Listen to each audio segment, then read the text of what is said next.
Hola, ¿cómo están? Vamos a ver estructuras lineales. Las estructuras lineales comprenden listas, pilas y colas. Una lista es una estructura de datos lineal flexible. Flexible porque puede crecer a medida que se van insertando nuevos elementos o cuando se van borrando se va a ir achicando. En principio los elementos tienen que ser del mismo tipo, es decir, vamos a almacenar datos homogéneos. A lo mejor los que están acostumbrados en trabajar en Python, que una lista en Python puede almacenar no solo cualquier tipo de datos, sino que los puede mezclar. ¿Sí? En una lista podríamos poner números enteros, string y cualquier otro tipo de datos. En cambio acá en principio, hasta que veamos si usemos polimorfismo, tienen que ser tipo de datos homogéneos.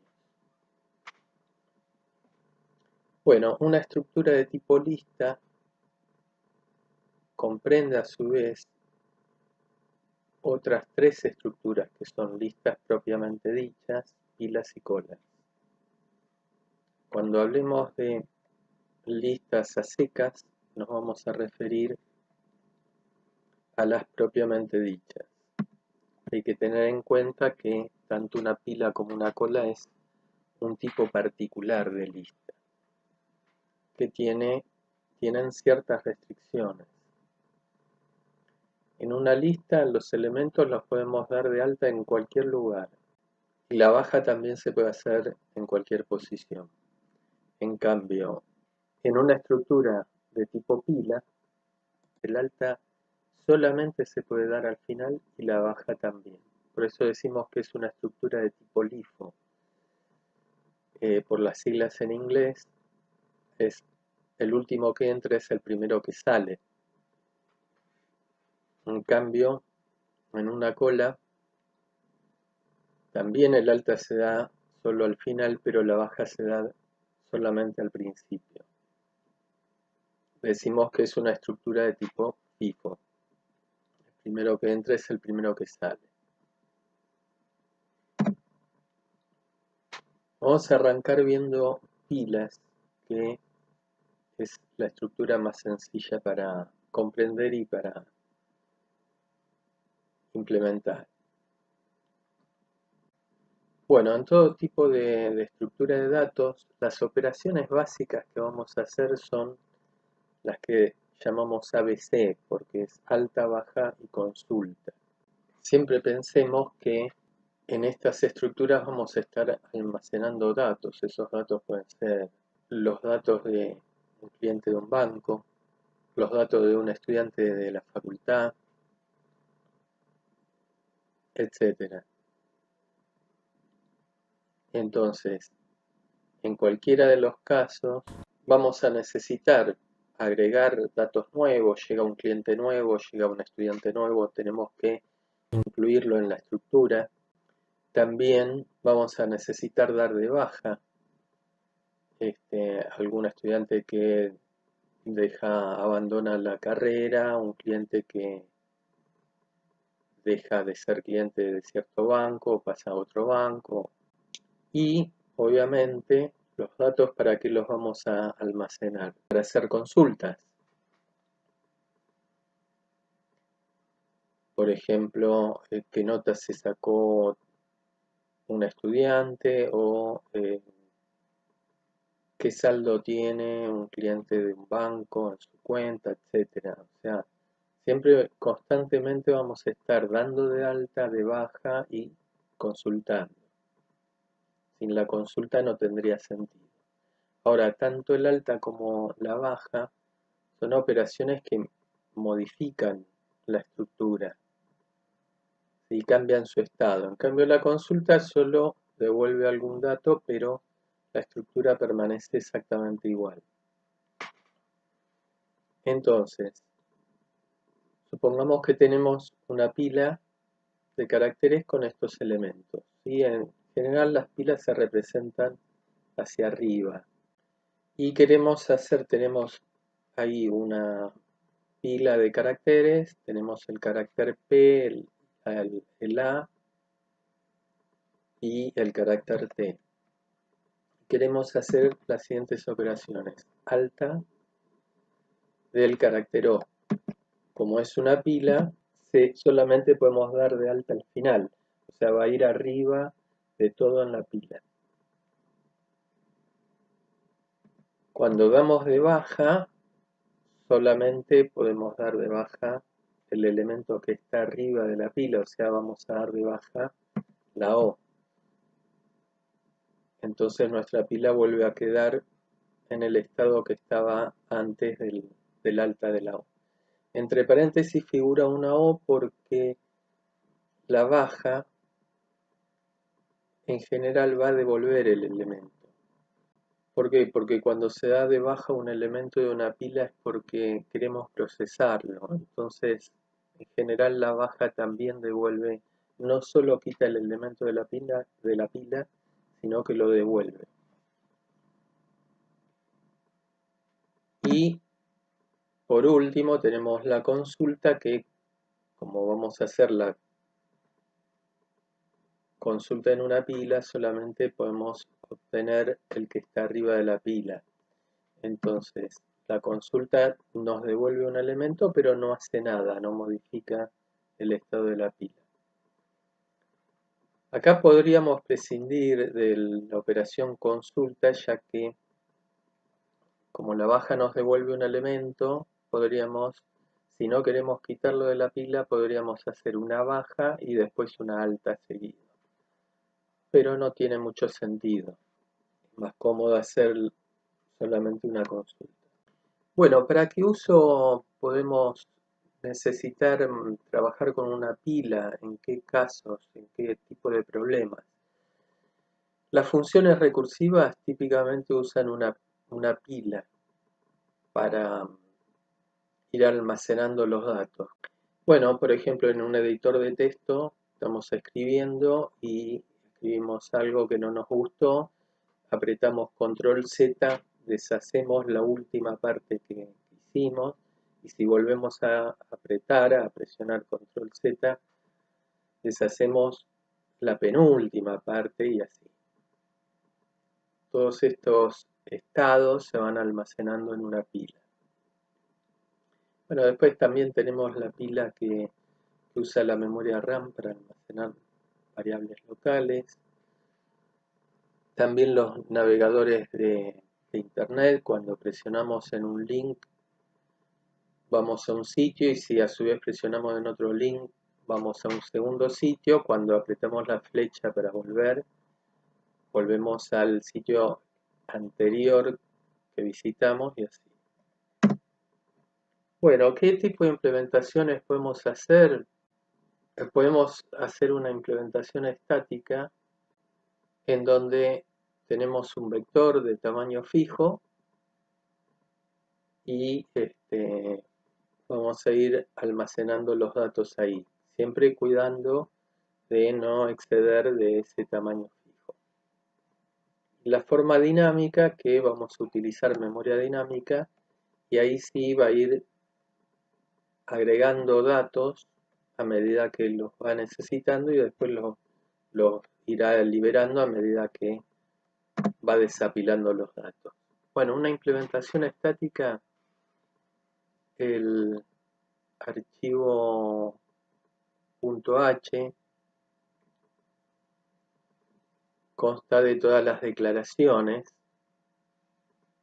Entonces, ahí utilizamos un typedef que llamamos dato a algo que es de tipo char. Esto es si quisiéramos una pila para almacenar caracteres. Si quisiéramos almacenar enteros, simplemente el char cambiamos por int, y si quisiéramos almacenar otra cosa, un string o lo que sea, cambiamos el char por un string. Entonces, de esta forma, si bien esta implementación la estamos haciendo con un tipo de dato char, fácilmente la podemos modificar para cualquier tipo de dato. Definimos un máximo para la pila, en este ejemplo una constante que es 100, también lo podemos modificar en cualquier momento de manera sencilla. Bueno, dentro de la clase como atributos vamos a tener el vector, que es un vector que almacena datos, en este caso será de tipo char, y ese vector tiene un tope que es la constante máxima. Ojo, la constante máximo nos da el tope físico, lo que decimos el tamaño físico, pero vamos a manejar otra variable que vamos a llamar tope, que va a ser el tamaño lógico. Bueno, tenemos un constructor, destructor, como no estamos usando memoria dinámica, no nos hace falta. Y tenemos la operación de alta, que le pasamos un dato, inserta ese dato al final. Agregamos una operación booleana que llamamos vacía para saber si la pila está vacía o no. Lo mismo, otra booleana que llamamos llena para ver si estamos justo con la cantidad de datos máxima que puede soportar el vector. Bueno, consultar, que es la que nos devuelve el dato que está en la cima de la pila, y la baja, que devuelve el dato y además borra o elimina, saca el dato de la pila. Y una operación más que es obtener el tope, que nos va a indicar el tamaño de la pila, el tamaño lógico, ¿no? Bueno, y esta es la implementación del punto H en un CPP. Ahí arriba de todo tenemos el constructor, después tenemos el método, la operación llena, que devuelve verdadero cuando el tope coincide el tamaño lógico con el físico. Vacía, que es cuando el tope, el tamaño lógico es 0. El alta es agregamos un dato en la última posición e incrementamos la posición. Y la consulta nos devuelve, hay que tener en cuenta que el tope nos queda siempre con un tamaño mayor de donde está almacenado el dato. Por eso la consulta hay que hacerla sobre tope menos 1, que está en el vector en tope menos 1. Después la baja decrementa el tope y devuelve el dato, ¿sí? Tengan en cuenta que la baja, el dato sigue estando en el vector, una baja lógica. Lo que pasa es que ya dejamos de acceder porque descontamos 1 a la variable tope o al atributo tope. ¿Sí? Bueno, y un uso de esta pila que acabamos de implementar sería crear una pila, damos de alta algunos caracteres y después decimos mientras no esté vacía vamos dando de baja y vamos imprimiendo, mostrando en pantalla los valores. Acá como dimos de alta AHE, la devolución debería ser EHA o lo que vemos en pantalla. Bueno, la contra que tiene esta implementación que estamos atados a un tamaño fijo, un tamaño que de entrada debemos estimar, ¿sí? Como siempre pasa, si estimamos un tamaño nos quedamos cortos, esa estructura no nos va a servir, y si ponemos un tamaño muy grande y almacenamos pocos datos, vamos a estar desperdiciando mucha memoria. Entonces la implementación dinámica es más útil para los casos en que no sabemos bien cuántos elementos vamos a manejar o es muy variable, a lo mejor podemos almacenar solamente 3 elementos o 500. Entonces En esos casos nos conviene una implementación dinámica en donde vamos a usar nodos enlazados. ¿Cómo se enlazan? A través de punteros. Entonces esos nodos adentro van a tener el dato en sí que queremos guardar y un puntero al siguiente nodo. Entonces la imagen nos quedaría de esta forma. Nosotros en la estructura de tipo pila lo único que vamos a tener es solamente un puntero al último dato. Y ese último dato va a apuntar al anterior, etc. Obviamente cuando la pila se crea va a estar vacía y ese puntero al último dato va a ser un puntero a null. Cuando se agregue uno va a estar apuntando al nodo con ese dato y así. Bueno, acá tengan en cuenta que, por ejemplo, si damos un alta, no sé, la letra O, por ejemplo, último va a estar apuntando al nodo que contiene el carácter O y ese nodo apuntará a que a su vez apunta a C, etc. Cuando damos de baja, ese puntero a último va a pasar en este ejemplo a apuntar al siguiente nodo que es C, el que contiene el dato C. Y el nodo con la A tenemos que liberarlo, liberar la memoria que está utilizando. ¿Sí? Bueno, la implementación es primero tenemos que acá implementar una clase nodo que simplemente va a tener un dato que acá también definimos como char, pero podría ser de cualquier tipo, y un puntero al siguiente nodo. Entonces vamos a tener un constructor que el constructor ya directamente me crea un nodo con un dato porque no tiene sentido tener nodos vacíos. Entonces cuando vamos a utilizar un nodo es que ya tenemos un dato para cargarlo. Lo hacemos directamente en el constructor. Y después una operación para obtener ese dato, para asignar el puntero y para obtener el puntero.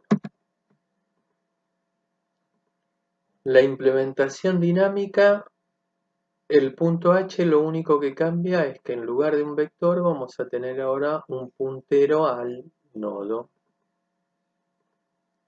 que vamos a llamar último. Entonces en el constructor, como queremos crear una pila vacía, último lo hacemos apuntar a null o a 0. ¿Sí?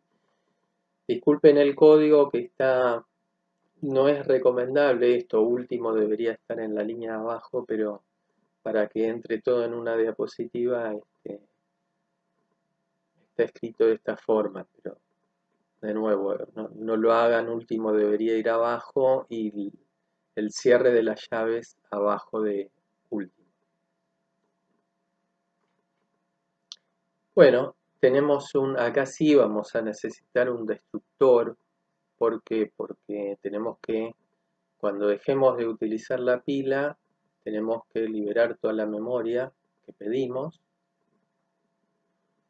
Entonces lo que decimos es, hacemos un ciclo que mientras la pila no esté vacía vamos dando de baja. Siempre vamos a dar de baja el último elemento que entró hasta que la pila quede vacía. ¿Cuándo vemos que la pila es vacía? Cuando el puntero último es nulo. Entonces, por eso estamos devolviendo, si último es igual a 0 o a null, esto va a devolver true y si no va a devolver falso. Bueno, el alta lo que hacemos es crear un nodo con ese dato. Ahí estamos en new, estamos usando la memoria dinámica y Después lo que decimos es que ese nodo tiene que apuntar a donde está apuntando último, que si estaba apuntando a null, quedará a null, pero si estaba apuntando a otro nodo, va a apuntar a ese nodo. Y ahora último, pasa a apuntar al nodo recién creado. Fíjense que estas instrucciones no podemos invertir el orden, porque si hacemos que último apunte al nuevo nodo, perdemos toda la pila, nos queda descolgada. Los nodos enlazados quedan desenganchados porque perdemos la dirección de a dónde estábamos apuntando. Bueno, y obtener datos directamente devuelve el dato a donde está apuntando último, y la baja también. Acá hay que tener ciertos cuidados porque queremos pasar a apuntar al siguiente, pero ese nodo no lo queremos dejar suelto porque tenemos que liberar la memoria. Entonces guardamos el nodo S en un puntero auxiliar. Luego, último, hacemos apuntar al siguiente. Obtenemos el dato porque lo queremos devolver. Y después liberamos la memoria y además devolvemos el dato.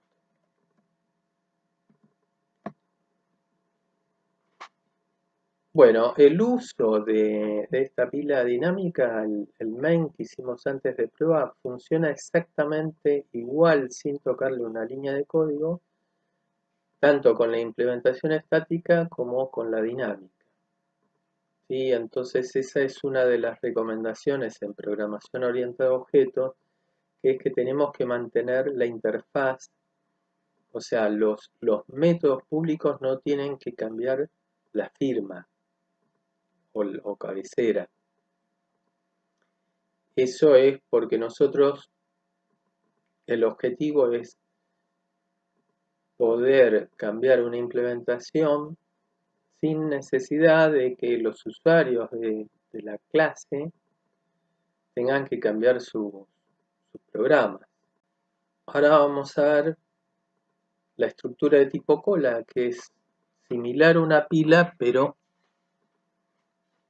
cambia en la baja. ¿Sí? Bueno, cuando utilizamos una estructura de tipo cola, en distintas ocasiones, por ejemplo, vamos a un banco y sacamos un número desde la máquina y entramos a un sistema que es una cola en donde van a ir llamando a la gente que ingresó antes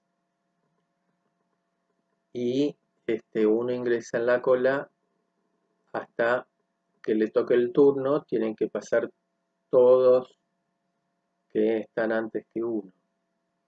Cada vez que se atiende a una persona decimos que esa persona sale de la cola, por eso es importante devolver el dato. Bueno, otro ejemplo son varias máquinas conectadas a una impresora. Cuando los usuarios envían archivos a imprimir, entran en una cola y la impresora va procesando los archivos y sacándolos de la cola. Bueno, una cola respeta siempre el orden de llegada, aunque alguien puede preguntar, bueno, hay ciertas colas, por ejemplo, en el ejemplo del banco, que a lo mejor una persona que llegó después lo atienden primero porque es un cliente premium, entonces decimos que tiene una prioridad más alta,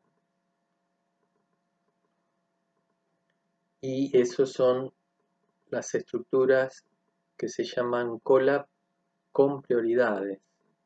¿Sí? Lo mismo pasa, no sé, en una cola de una caja de un supermercado, cuando llega una persona mayor o una mujer embarazada, entonces se saltea toda la cola y tiene prioridad más alta que los demás. este tipo de estructura que llamamos cola de prioridad, la vamos a ver más adelante. Por ahora lo que vamos a ver son las colas simples que siempre respetan el orden de llegada. Bueno, una implementación estática de una estructura de tipo cola tiene muchas más complicaciones que una pila. Veamos un ejemplo. Ahora necesitamos dos índices, uno que me indique el primer, en una estructura de tipo pila necesitábamos solo el último. Acá necesitamos uno que me indique cuál es el primero y otro cuál es el último. ¿Por qué? ¿Cuál va a ser el primero? Lo vamos a necesitar cuando vamos a procesar un elemento y a sacarlo de la cola. ¿Y cuál es el último? Lo vamos a necesitar cuando agreguemos otro elemento, va a ir después del último. Entonces, tengo que saber cuál es el último y cuál es el primero. En una estructura estática podemos arrancar diciendo que tanto el primero como el último valen 0, o sea, no hay ningún elemento. Cuando llega un elemento, en este caso llega la letra A, tanto primero como último van a estar en la misma posición. Es una cola de un solo elemento, entonces cuando procesemos vamos a procesar a ese elemento. Si nos llega un nuevo elemento, que es la letra B, ahora se empiezan a diferenciar primero y último. Bueno, después de agregar otros caracteres como C, D y E, vemos ahí en la imagen D cómo nos queda la estructura. Si luego empezamos a procesar, el primero que vamos a procesar va a ser la letra A, la vamos a sacar de la cola, después volvemos a procesar la letra B, la sacamos de la cola y después la letra C, la sacamos de la cola. En ese momento nos quedan dos elementos, D y E. Cuando llegue un nuevo elemento F, último va a quedar en la última posición del vector. Si llegara un elemento más, me va a decir que último está en el tope llegó al máximo lógico del vector, entonces me va a decir que la cola está llena y no es así, tenemos vacíos los tres primeros lugares. Bueno, una alternativa es hacer como una cola circular que el siguiente elemento, por ejemplo, llega una letra G, la vamos a poner en la posición 1, como que da la vuelta, ¿sí? Bueno, hay que tener mucho cuidado con este tipo de estructuras porque se hace un poco más complejo el código, pero se puede hacer. Por supuesto, una implementación dinámica es lo más recomendado, entonces vamos a tener un puntero ahora al primer dato y un puntero al último. Podríamos tener solo un puntero al primero. ¿Cuál es el problema? Que cuando llega un elemento deberíamos recorrer toda la lista hasta llegar al final para insertarlo ahí. Acá en el ejemplo hay solamente 4 elementos y uno dice, bueno, recorrer 4 elementos no es ningún problema. Pero imaginen que estas estructuras pueden almacenar gran cantidad de datos. Entonces, por ejemplo, 100.000 datos y llega un elemento más, queremos agregarlo al final, deberíamos recorrer y pasar por 100.000 nodos hasta poder insertar ese elemento. Eso afectaría al rendimiento. Entonces nos conviene tener un puntero al último.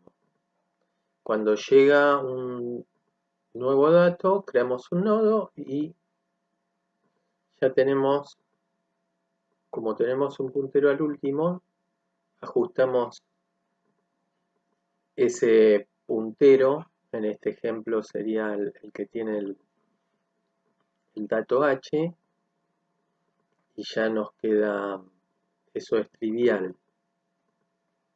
Y ajustamos el puntero al último y listo. No tenemos un costo mayor. El punto H de una clase de tipo cola es muy parecida en una implementación dinámica a una pila, pero ahora va a tener otro puntero a nodo que va a ser último, además de primero. Entonces, en el constructor, tanto primero como último lo ponemos en 0, en null.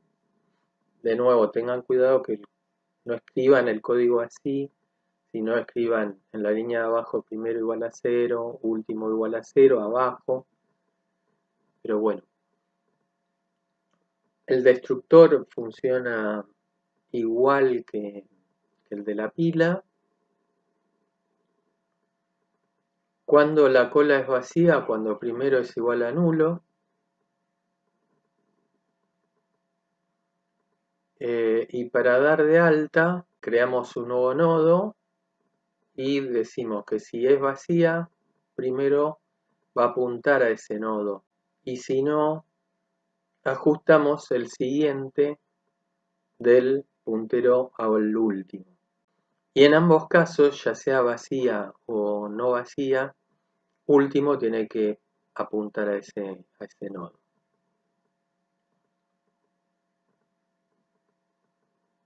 Bueno, para obtener el dato, directamente devolvemos el dato que apunta el puntero primero. Y para dar de baja tenemos que tener cuidado en que si primero y último apuntan al mismo lado, es que cuando dé de baja me va a quedar una cola vacía, entonces a último lo voy a poner en null.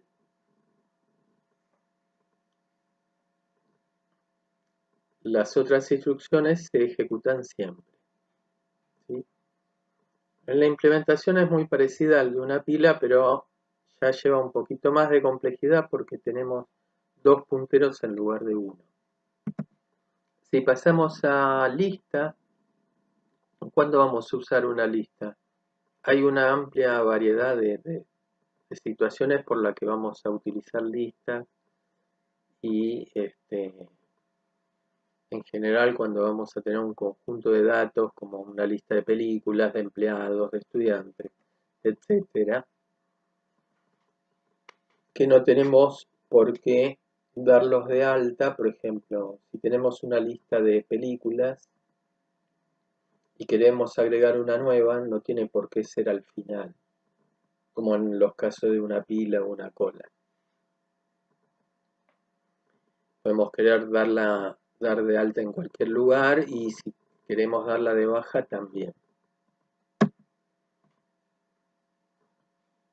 Bueno, veamos el formato que tienen que tener las operaciones básicas de una lista. Por ejemplo, el alta.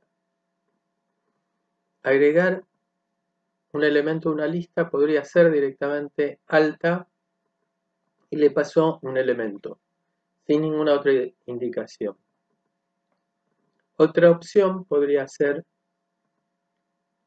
dar de alta cierto elemento indicándole una posición.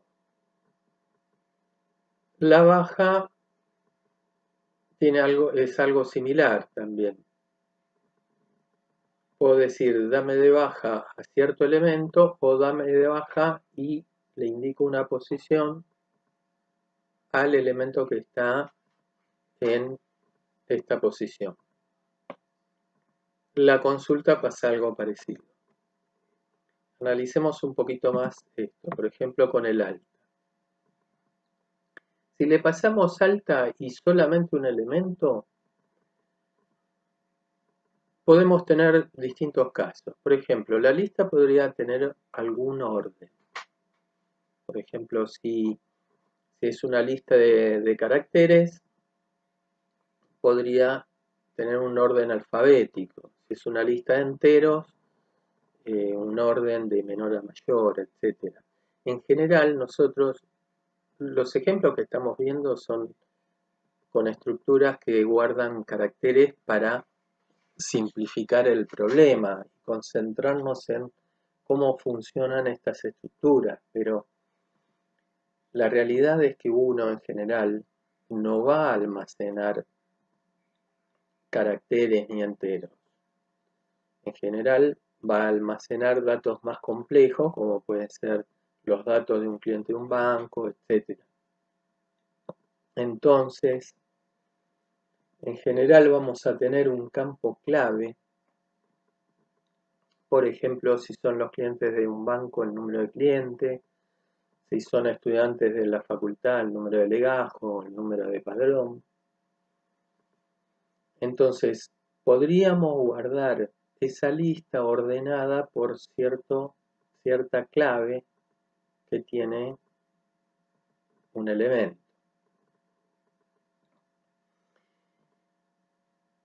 Podríamos tener el caso que no nos interese ningún orden. En ese caso el alta lo podemos dar en cualquier lugar, entonces decimos, bueno, la damos siempre al principio o al final, en algún lugar que resulte cómodo. Bueno, en el caso en que le pasemos la posición, no nos tenemos que preocupar por decidir dónde insertarlo, sino que ya la operación me viene con un parámetro que me dice, quiero insertar este elemento en tal lugar. Por ejemplo, si ponemos alta un elemento X en la posición 1 y teníamos esta lista L1, L2, etcétera, va a ir antes que todo, ¿sí? En la primera posición. Si le indicamos que ese elemento tiene que ir en la posición n más 1, nos va a quedar al final, ¿sí? Tengan cuidado porque si le indicamos n, en la posición n va a quedar penúltimo. Si queremos que vaya al final, tiene que ser n más 1. Y ahí hay un ejemplo que al elemento se lo está insertando en la posición 3. Entonces me quedan los dos primeros elementos, el nuevo y después el que antes será el tercer elemento, ¿sí? En este caso, uno dice, bueno, ¿qué pasa si la posición es más grande que el tamaño de la lista, más grande en 1? Porque si es más grande que si el tamaño de la lista es 5, le decimos, queremos que vaya el elemento en la posición 6, es correcto porque va a ir al final, pero si le decimos en la posición 7, 8, ahí tenemos que tomar algunas decisiones que después vamos a analizar.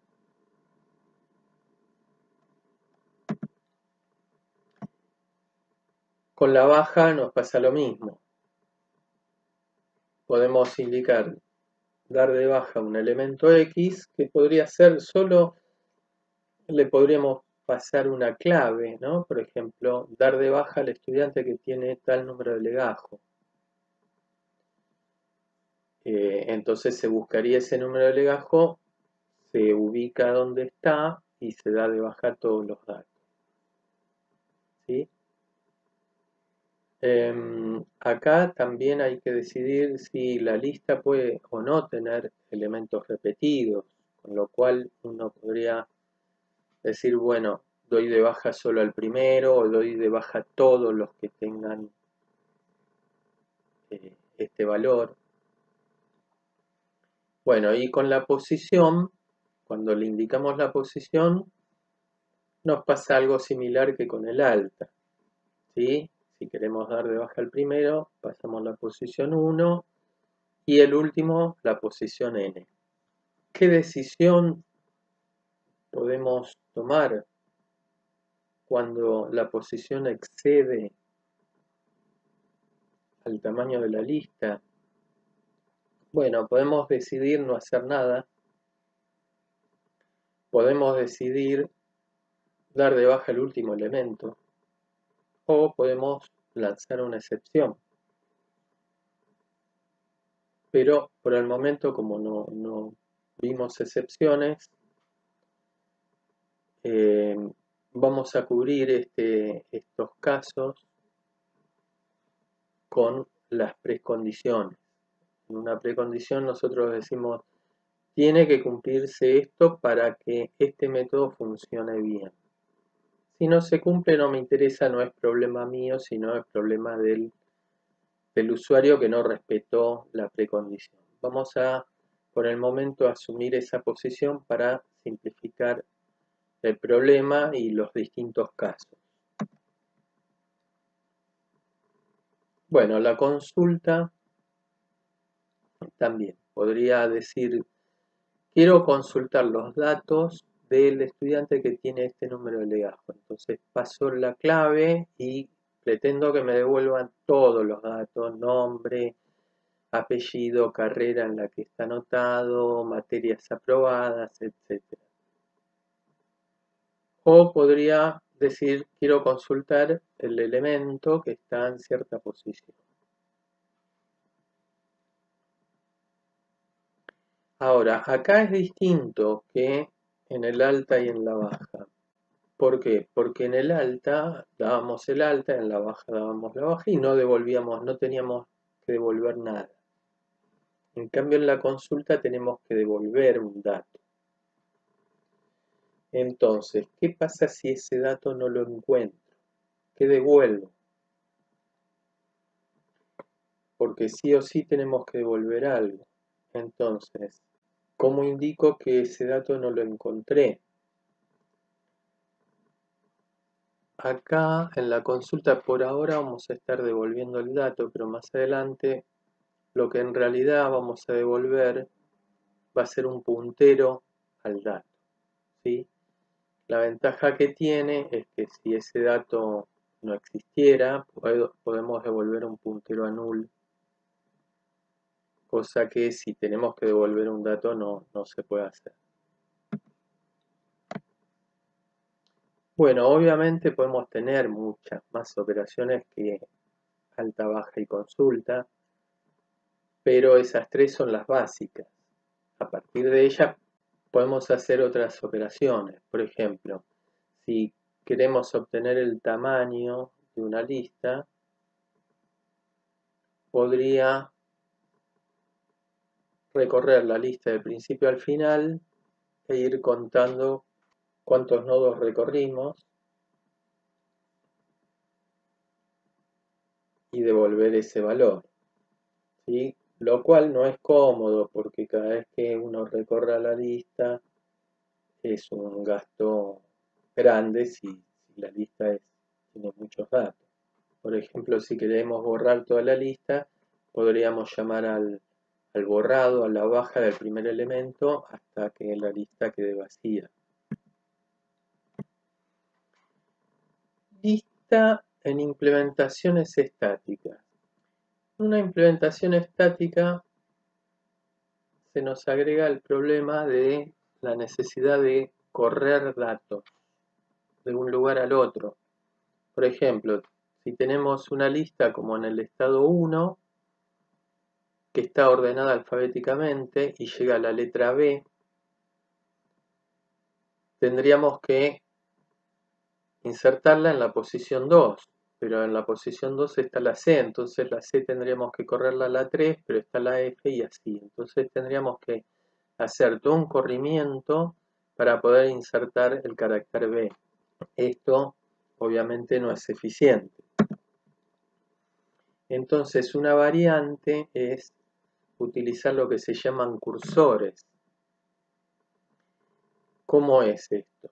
Bueno, los cursores, además del dato, vamos a guardar en qué índice está el siguiente dato.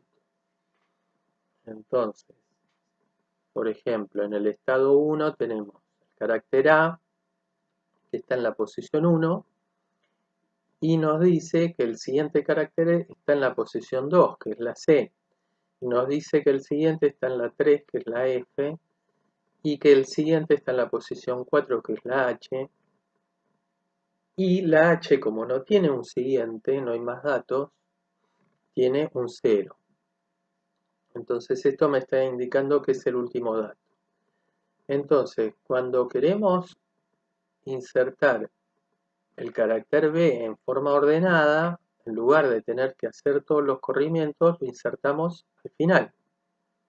arriba de todo, como si fuera una pila.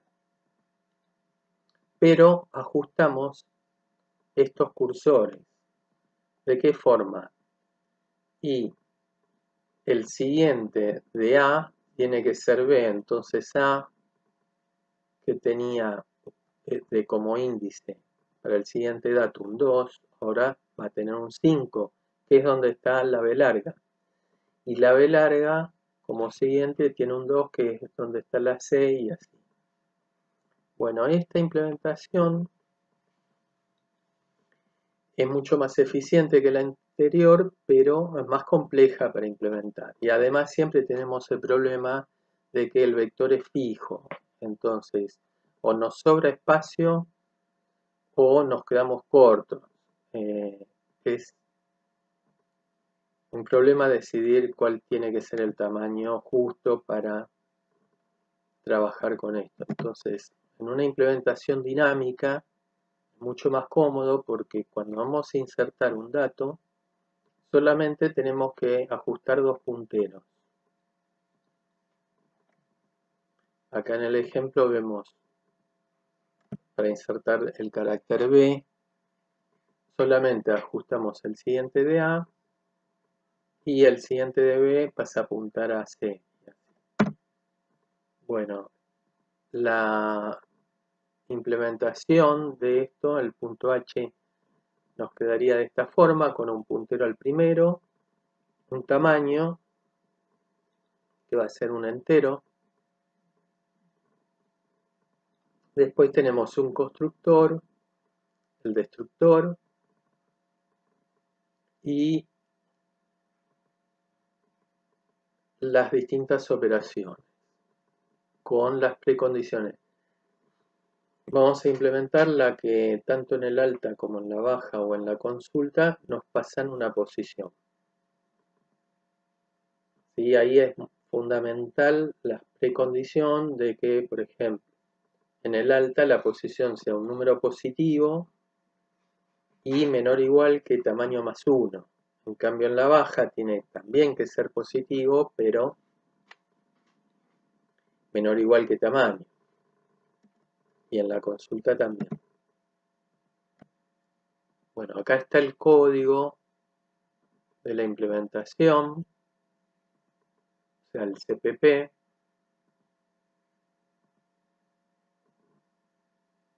Y lo interesante de esto es que, por ejemplo, en el alta tenemos que contemplar si es el caso que damos de alta al principio.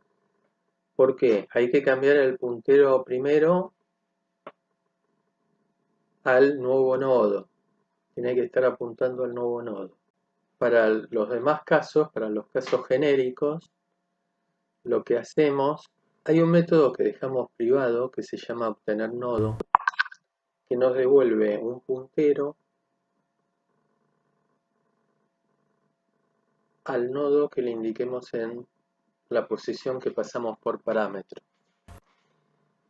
¿Por qué tenemos este método escrito ahí? Porque estamos llamando este método en alta. Porque tanto en alta como en baja como en consulta tenemos que ir recorriendo la lista hasta llegar al nodo de cierta posición. Entonces, si eso es simplemente un ciclo que va recorriendo, saltando, digamos, de un nodo al otro, hasta llegar al nodo número tal, que es el que se le indica por parámetro. Si escribiéramos ese for en el alta, ese mismo for, ese mismo ciclo, tendríamos que escribirlo en baja y en consulta. Entonces, como nosotros siempre tratamos de evitar repetir código, ¿sí? Es como que lo sacamos factor común el código, entonces lo sacamos afuera en un método aparte. ¿Por qué privado? Porque no nos interesa que el usuario obtenga un puntero, un nodo. El usuario lo que quiere es tener un dato. Ni al usuario le interesa, ni al implementador tampoco le interesa devolverle un puntero a un nodo.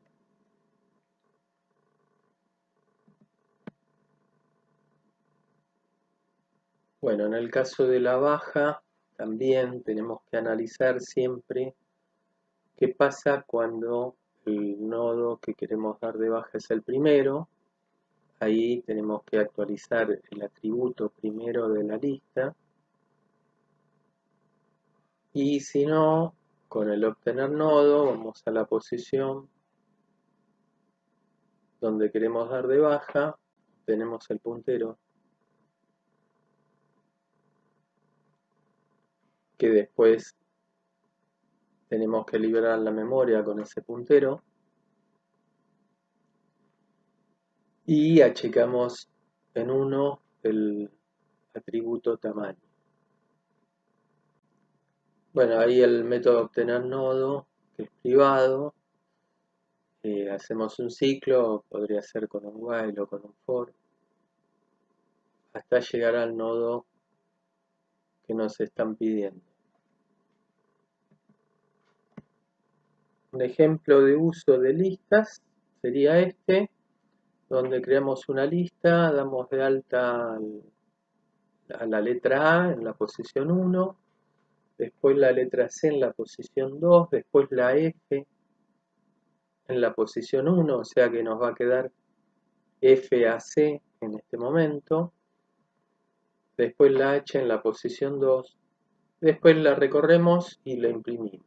Después damos de baja el elemento que está en la posición 2, volvemos a recorrerla y volvemos a imprimir para ver cómo quedó. Una lista simplemente enlazada, que es la que venimos viendo, solamente la podemos recorrer en una dirección, y a veces es molesto cuando estamos parados con un puntero apuntando a un nodo y queremos ir al anterior, no podemos. Tenemos que arrancar desde el principio hasta llegar al anterior. Bueno, esto lo solucionan las listas doblemente enlazadas. Este tipo de lista va a utilizar un nodo al que solamente le vamos a agregar un puntero más, que va a ser un puntero al nodo anterior, no solo al siguiente, sino al anterior. Entonces, una lista doblemente enlazada que va a utilizar estos nodos queda con el esquema como lo vemos ahí en pantalla. Cada nodo tiene un puntero al siguiente y un puntero al anterior. El primer nodo, el puntero anterior va a ser a nulo, y el último, el puntero siguiente, va a ser a nulo. Todos los demás tienen dos punteros.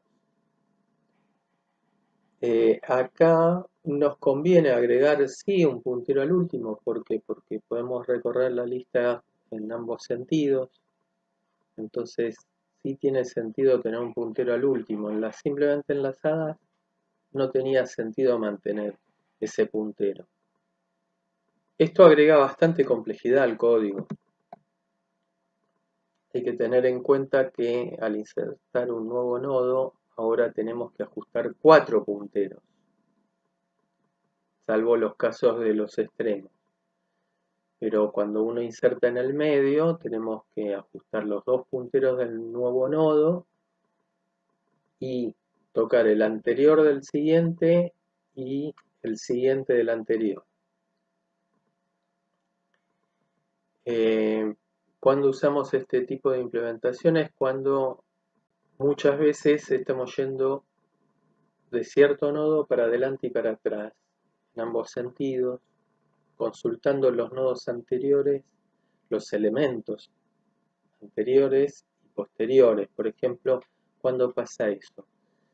Y en algoritmos que hacen suavizado de curvas, ¿sí?